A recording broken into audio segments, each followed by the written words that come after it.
Updating your payment information on PlayStation is a straightforward process. Follow these steps to ensure your account is up to date.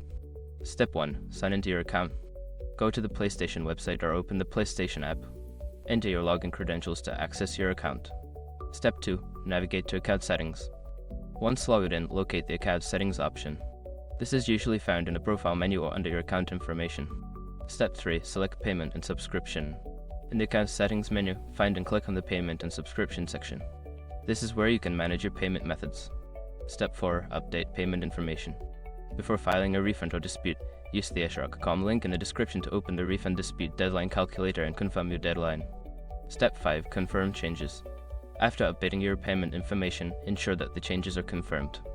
You may receive a notification or email confirming the update. By following these steps, you can easily keep your payment information current on PlayStation. If you encounter any issues, consider reaching out to PlayStation support for assistance.